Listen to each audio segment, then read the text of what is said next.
महिला आमदार पोहोचल्या थेट मटक्याच्या अड्ड्यावर. नंतर बोलावून घेतले पोलिसांना. सगळीच पळापळ.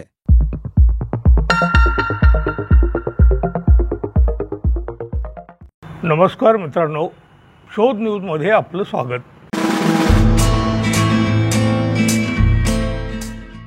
शहर कुठलेही असो, अवैध दारू आणि मटका व्यवसाय तेजीत असतो. पोलीस आपल्या पद्धतीने कारवाई करीत राहतात आणि शौकीन आपला छंद पूर्ण करीत असतात. हप्ते देऊन अनेकांची तोंडे बंद केली जातात, त्यामुळे तेरी भी चूप मेरी भी चूप.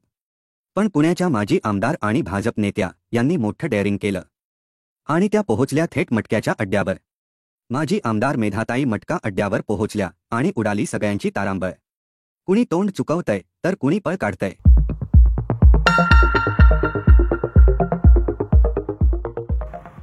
अजून आपण आपल्या चॅनलला सबस्क्राईब केलं नसेल तर कृपया सबस्क्राईब करा, लाईक करा, शेअर करा, कॉमेंट देखील करा. मेधाताई म्हणाल्या, पुणे शहरातील अवैध दारू, मटका यांचे प्रमाण खूप वाढले आहे.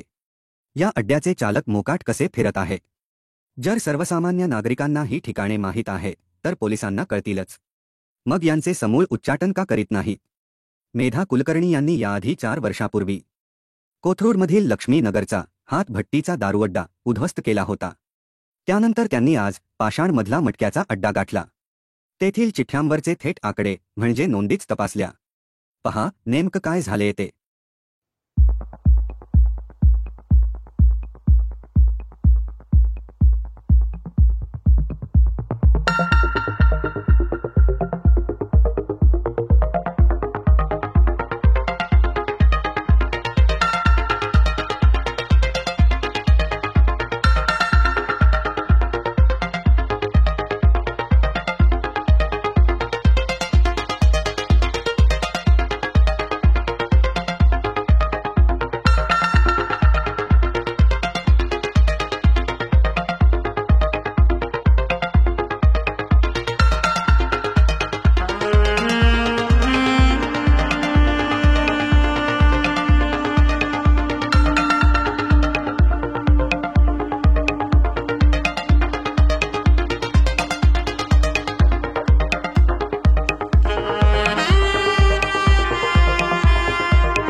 अजून आपण आपल्या चॅनलला सबस्क्राईब केलं नसेल तर कृपया सबस्क्राईब करा, लाईक करा, शेअर करा, कॉमेंट देखील करा.